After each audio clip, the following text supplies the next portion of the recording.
Hello student, स्वागत है आप सभी का आज के इस सेशन में। बहुत इंपॉर्टेंट सेशन आज का आपका होने वाला है, क्योंकि यहाँ से आपको मिलने वाली है मोटिवेशन।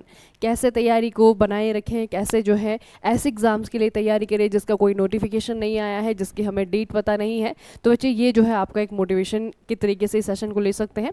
देखिए, सैलरी हम लोग डिस्कस करने वाले हैं कि आरआरबी जेईई अगर आप लोग बन जाते हैं, अगर आप CBT 1 CBT 2 और बाकी आपका मेडिकल DV सभी कुछ क्लियर कर जाते हैं, तो आपके अकाउंट में इंडियन रेलवे कितना पैसे देने वाला है। तो बच्चे सैलरी जानने से पहले, मॉनेटरी फॉर्म में सैलरी जानने से पहले हमको ये पता होना चाहिए कि सैलरी में आपकी चीज़ें क्या क्या होती हैं। ठीक है, अगर आप किसी की सैलरी स्लिप भी पढ़ेंगे ना, तो वहाँ पे ये सारी की सारी चीज़ें मेंशन होंगी, तो आपको पता होना चाहिए कि इस चीज़ से जो है आपका सैलरी फाइनल जो है आपकी बनती है। ठीक है, तो जो फाइनल अमाउंट आता है ना, उसमें आपकी बहुत सारी अलाउंसेस होती हैं जिन्हें भत्ता कहा जाता है। ठीक है, जो आपके एक्स्ट्रा होते हैं।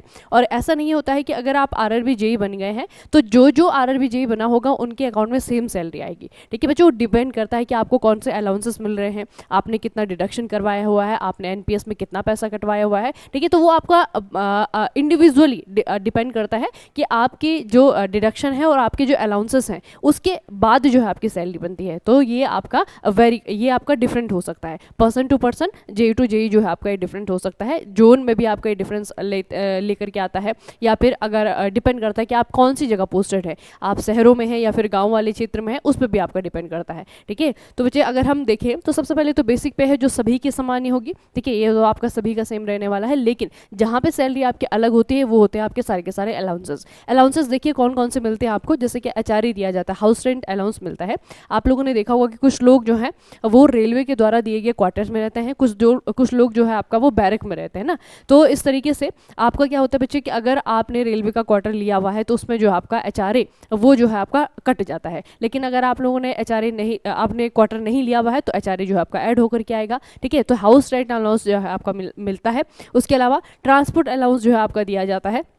डियरनेस अलाउंस जो कि सबसे ज़्यादा परसेंटेज में मिलता है, DA। और ये बच्चे जो मैं आज आपको सैलरी बताऊंगी ना, ये 1 जनवरी 2024 के बाद जो बनने वाली सैलरी है, जो नया DA का परसेंटेज है वो लगने के बाद में आपकी जो बनेगी उसके ही आधार पे बताऊंगी। ठीक है, तो जो नया DA का परसेंटेज है ये 46 से बढ़ा करके आपका 50% कर दिया गया है बेसिक पे का।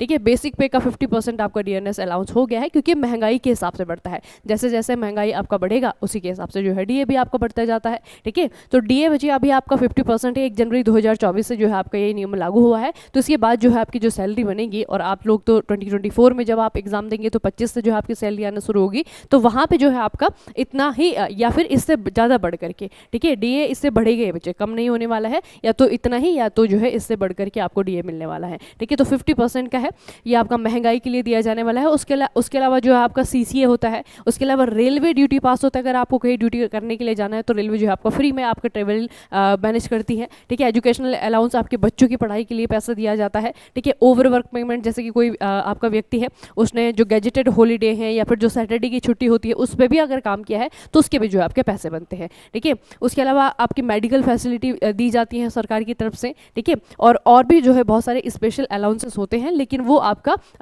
डिपेंड करता है। जैसे मैंने आपको कहा ना कि ज़रूरी नहीं कि हर व्यक्ति को जो है सारे के सारे अलाउंसेस जो है उसमें जैसे DNS अलाउंस तो सभी को मिलेगा। ठीक है, ट्रांसपोर्ट अलाउंस भी जो है आपका डिपेंड करता है कि आप शहर में हैं या फिर आपका गाँव में है, कितना आपका ट्रांसपोर्ट का काम है या नहीं है, उसके हिसाब से जो है वो आपके सैलरी में इंक्लूड होकर के आएगा। ठीक है, तो बच्चे अगर हम इन सारी चीज़ों को, अगर एक व्यक्ति को हम लेकर के चले कि उसे ये सारे के सारे अलाउंसेस भी मिल रहे हैं, उसे HRA भी मिल रहा है, DA भी मिल रहा है। ठीक है, तो सारे के सारे अलाउंसेस उसे मिल रहे हैं, और जो है आपका एक मिनिमम डिडक्शन है वो अगर उसकी सैलरी से हो रहा है, तो 1 जनवरी 2024 के बाद आपकी एज अ रेलवे जेईई कितनी सैलरी होने वाली है। तो बच्चे बेसिक पे देखिए आपका 35, 1 सेकेंड, इसका हम रंग बदल देते हैं, 35,000 है। ठीक है, आपका बेसिक पे देखेंगे तो क्लास A के जो शहर हैं वहाँ पे भी वही है, क्लास B के जो आपके शहर हैं वहाँ पे भी वही है, क्लास C के जो आपकी सिटी है वहाँ पे भी वही रहने वाला है। ठीक है, हाँ, डियरनेस अलाउंस बचे आपका ये 50% जो 1 जनवरी 2024 के बाद जो आपका नया नियम है उसके अकॉर्डिंग बताया आपको। तो 50% के हिसाब से आप लोग लगाएंगे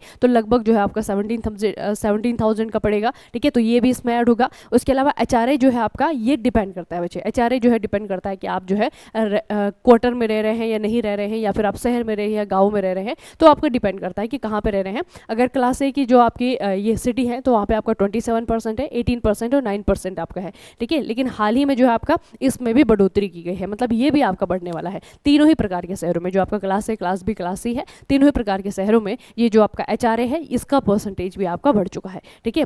ये भी आपको याद रखना है। उसके अलावा बच्चे आपका ट्रेवल अलाउंसेस है, अदर अलाउंसेस भी यहाँ पे आपके इंक्लूड किए गए हैं। NPS जो आपकी पेंशन सर्विस है उसमें जो कंट्रीब्यूशन आपका है वो आपका डिडक्ट किया जाएगा, ठीक है।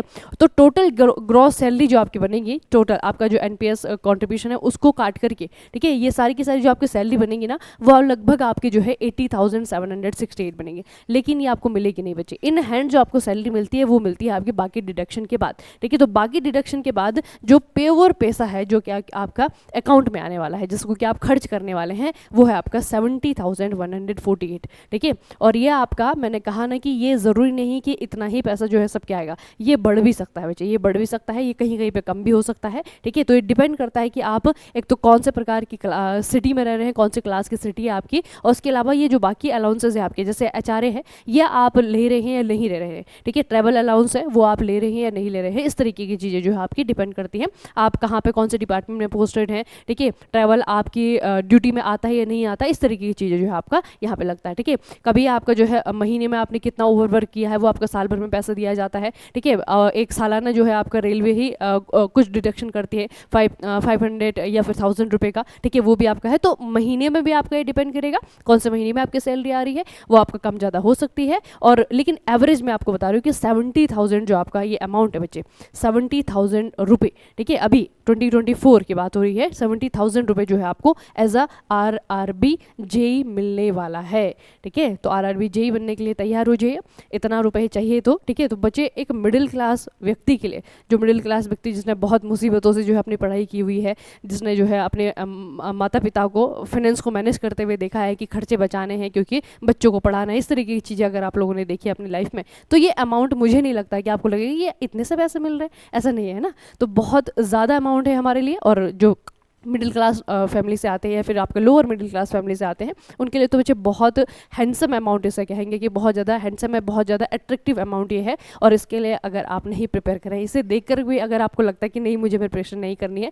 फिर तो आप कोई दुनिया की कोई चीज़ मोटिवेट नहीं कर सकते ना। तो ये जो है आपका बहुत बड़ा मोटिवेशन है। 70,000 रुपये कम बात नहीं है बच्चे, इसमें जो है आपकी अपनी रिक्वायरमेंट तो है, लेकिन जिन व्यक्तियों का अभी तक आप समर्थन लेते हुए आ रहे हैं, जैसे अपने आपके मम्मी पापा हैं, आपके भाई बहन हैं, उनको अगर फ्यूचर में किसी प्रकार की अगर मॉनिटरी ज़रूरत उनकी होती है तो उसे पूरा करने में भी आप सक्षम हैं। अपना तो खर्चा उठाएंगे, साथ में उनका भी खर्चा उठा सकते हैं, उनको कोई चीज़ जो है आप उनके काम की चीज़ या उनकी नीड की जो चीज़ है वो भी दे सकते हैं, ठीक है। तो बच्चे ये जो है आपका अमाउंट बहुत कम नहीं है, बहुत हैंडसम जो है आपका अमाउंट है, और ये आपको क्या करना है, दिमाग में रख के चलना है और अपनी प्रिपरेशन करनी है, ठीक है। तो RRB JEE की प्रिपरेशन मैं पहले ही कहती हूँ, जब तक आपका नोटिफिकेशन आए तब तक आप कोशिश करें कि जितना भी आपका सिलेबस है वो 50 to 60% कंप्लीट हो जाए, ठीक है। जब भी आपका नोटिफिकेशन आएगा, एग्जाम तक का जो आपका समय होगा, वहाँ पे बस आपका क्या करना है, बचे हुए सिलेबस को कंप्लीट करना है, और उसके बाद में जो है आपको रिवीजन करना है, क्योंकि जंग है बच्चे, ये युद्ध है, यहाँ पे लड़ाई लड़नी है और दूसरों को जो है आपको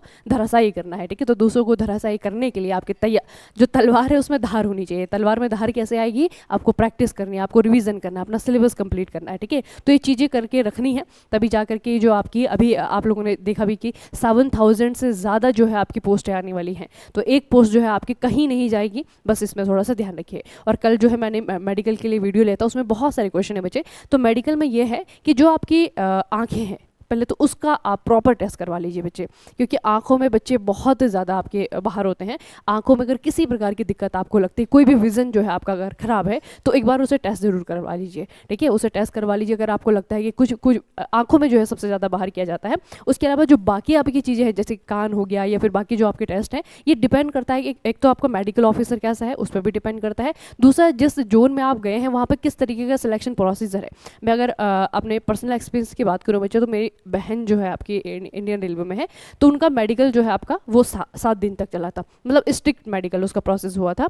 लेकिन उन्हीं के साथ के जो बाकी बच्चे थे, बाकी जोन के जो बच्चे थे, उनका एक एक दिन में जो है मेडिकल हुआ है। तो वो डिपेंड करता है कि आप किस जोन में मेडिकल देने जा रहे हैं और आपका मेडिकल ऑफिसर किस प्रकार का है, ठीक है, उस पर भी डिपेंड करता है।